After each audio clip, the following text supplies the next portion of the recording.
Hello, vinyl community. Yes, Janne is back again, and today I'm going to do a video showcasing the album of the year of 2025.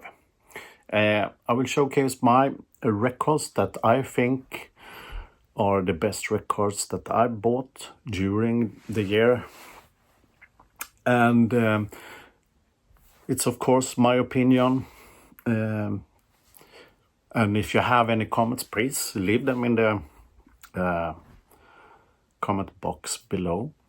And this will be a kind of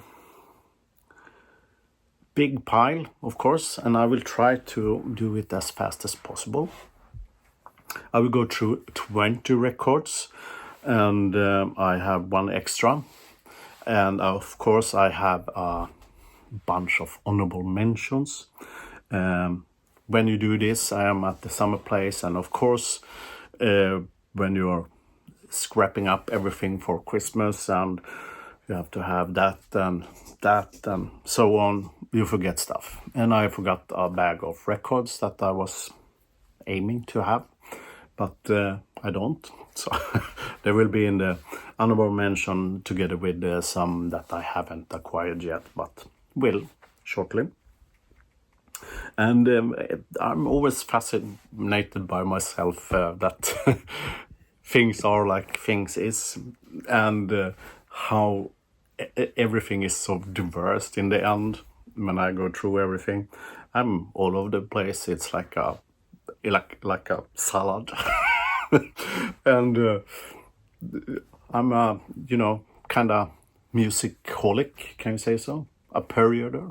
So one time I do that, and next time I do that. So it's a little bit edgy and at the same time completely crazy. But it's music, and I love music. So with further ado, let's dive into this. We start with the honorable mentions. First one, it's an American egg punk band called Citric Dummies. I love the previous one, and the new one is also very good. It's called Split with Turnstile, and it's that one. A great energy-packed record that you get happy when you spin, and the lyrics are fantastic. And then we have the American black gaze band called Deaf Heaven, a lonely people with power. Another really great return from the band. Very, very good.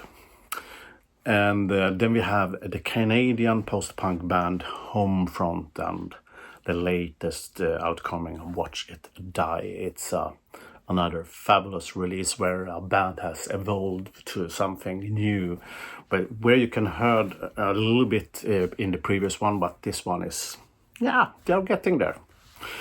And it's of course that one. And then we have a Finnish power pop punk rock band Puhelliseksi. They released a new record from the previous one called Mitä sanoo Särkilöinen, which is also very good, very catchy, very cool played, great melodies, and fantastic. It's that one. And then we have the Italian dark ambient doom metal band De Messa with the record The Spin, which is also a very cool release from the band. Very cool. And I don't have them, but they are really good ones. So let's dive into the pile of records. And I will start with number 20. I have a girl called Anna Ternheim, one of my favorite Swedish singers. This one is called Salmer from Sjunde himlen, where Anna shifts from English and to Swedish, and she's very deep and honestly on this record. Together, they have made a really sophisticated production with Jocke Berg, mostly known from Kent. A great release if you like Swedish singing. Another Swedish girl is this lady that I just bought directly when it came, and it's Anna von Hauswolf. I just fell in love with her music when she did those dark ambient organ thingy that she did. And now she is back with a more it's a totally experimental music, but here she goes to more spectacular pop melodies, and she has some really cool guest spots on this one. You know, Ethel Cain and Iggy Pop is here. It's fantastic and released on this kind of cool white vinyl. Next in line, I have a Norwegian band called Kal-El, and with the record Astral Voyager Volume 1. This is fuzzy heavy rock, and Astral Voyager tells the story, or the saga, of the intergalactic bounty hunter Mika, who's in the cover, who trades and taking down the scum in the universe while she is fighting against the dodging the Nine. It's a little bit of a Star Wars theme, but really, really cool. And this one was released on a brown, see-through, glittering marble thingy. Really fancy vinyl, so to say. Number 17 goes to a jamming stoner space 3-piece band from Detroit, Winds of Neptune, with a self-titled record. And this is a really cool one because it consists of a flogging molly drummer Mike Alonso, together with the guitarist Kevin Roberts, mostly known for playing in the band The Meat Man, and the bassist and vocalist Ross Westerberg, who's known from playing in 500 Feet of Pipe, among many others. And this one is released on Stone Records. Cool one.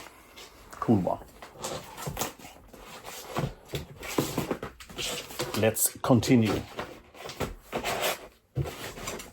On the 16th position, we have another Swede. We have Ghost's latest, Skeletta. And they are bands that lavish in the fondue of modern hard rock.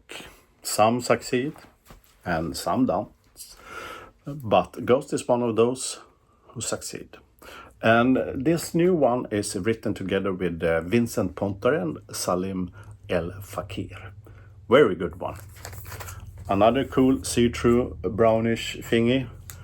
Very cool. And yes, the artwork it's fantastic. It's fantastic. Back to the US, and we have on the 15th position, we have Deftones and Private Music. Very much a whole journey through a full-bodied and expansive fever dream. But this record, the 10th in order, it's somehow more spiritual, intimate, and very direct. And it's a very cool.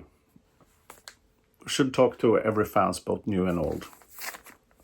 Another see-through record. Very cool artwork. Let's stay in US and talk about the 14th position. And it's, of course, the blues rockers, the Black Keys. No Rain, No Flowers. This is a duo-minded melting pot of rock elegance, for sure. And where they have kept the close to existing blues roots. And nothing spectacular, but you get what you get when you get Black Keys. It's really good. Really good. I like it a lot. Back to Sweden, and we have the one and only jazz album in the collection today, the Agnes Brothers and Sista Försöket. Here we have a very playful and genre blending jazz that combines melodies with both psychedelic and experimental elements, and they are inspired from everything from hip-hop instrumentals to Brazilian music. It's a very interesting record, a very good one. Let's move over to some more heavy stuff, and we have Psychonauts' latest, Really sorry for the glare, but this is a brown with a brown thing on the hair. World Maker is the latest, and it's a emotional, very harsh, and musically very brave record.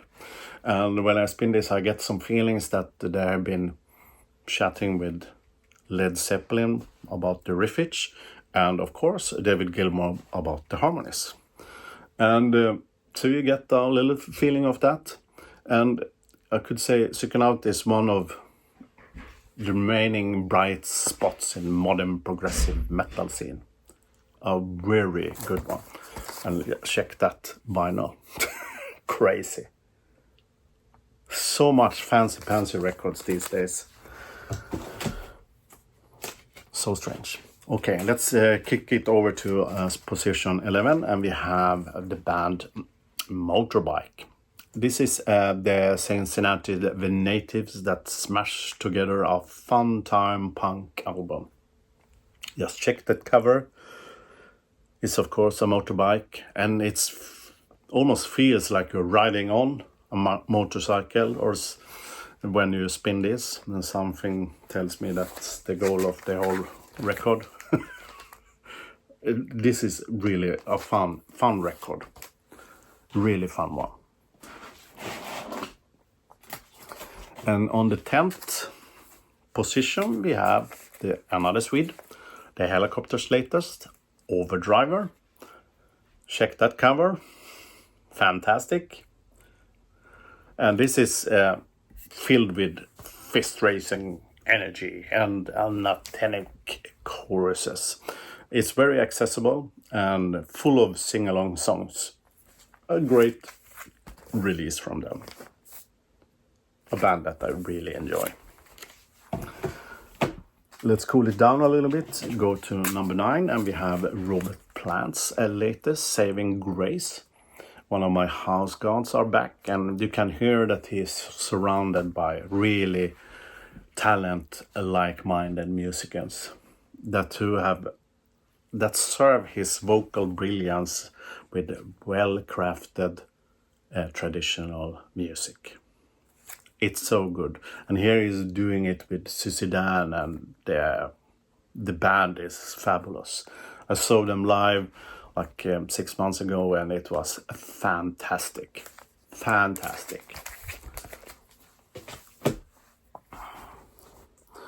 And let's move on. On the 8th position, we have a kind of interesting one. I have Sharon Van Etten and the Attachment Theory. Another US band. And it's a band that really stands out, both in depth and breadth, where the result is both seductive and very hypnotic. And I get somehow a feeling that Siox's spirits rest upon her vocal voice.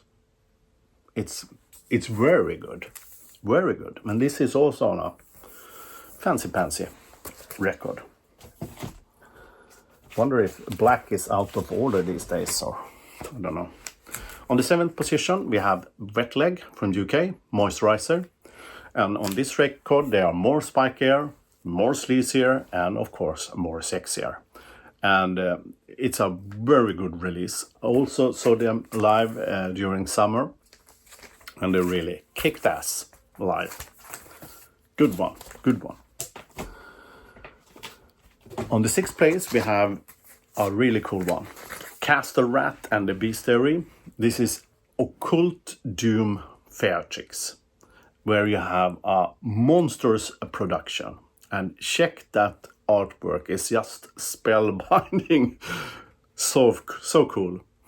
And this is a band that really harvesting the willing souls of a foreseeable future. I'm talking gibberish now, but it's a great release.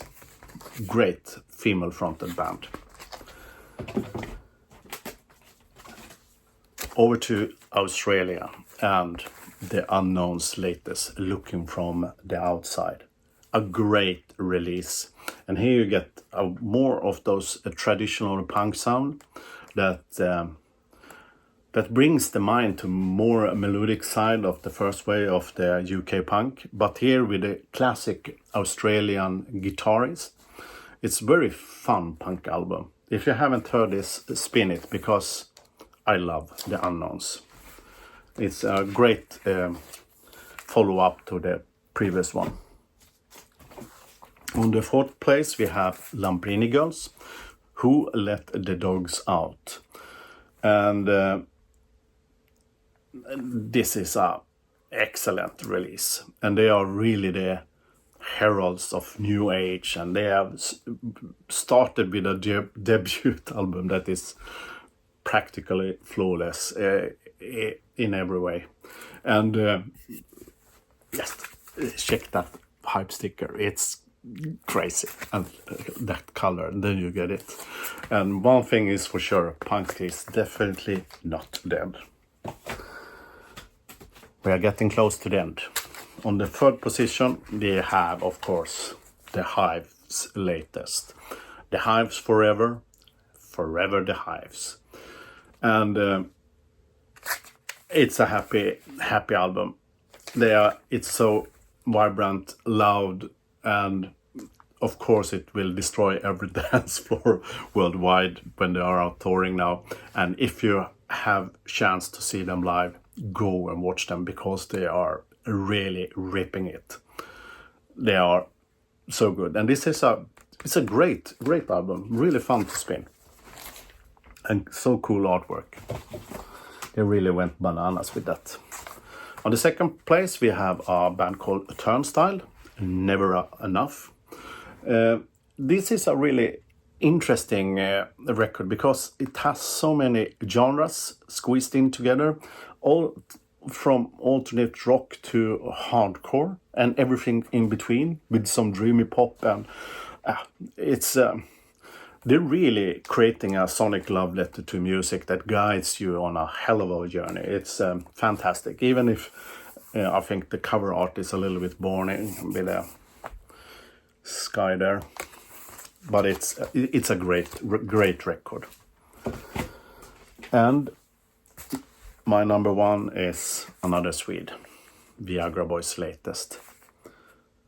Viagra Boys. And they really continue to be one of Sweden's most danceable disaster exercise. It's fantastic. I just checked that blue marble thingy. Yeah, they really have sharpened their gaze in their focus of jungling, jumble guitar riffing and pulsating bass and those jazzy brass and satiric lyrics of Sebastian Murphy's mind. It's amazing. It's amazing. You have to listen to this, and if you haven't, you are missing something, because it's so cool. So cool. All right, that was all I had on my top 20.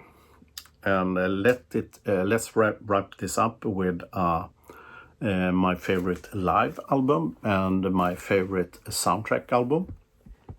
And I made it easy, so I took both of them in one. And I have the soundtrack called Coastal with Neil Young. And this is a record that is recorded during his 2023 acoustic tour. So you get a soundtrack for the film that Daryl Hannah made, and you get a live recording at the same time. So it's 2 in 1. So it's more for the money. And this is a great record to spin. Sorry. With a great cup of coffee, sit in the sofa, squeeze up the volume, and listen to it, because it's very raw sounding record.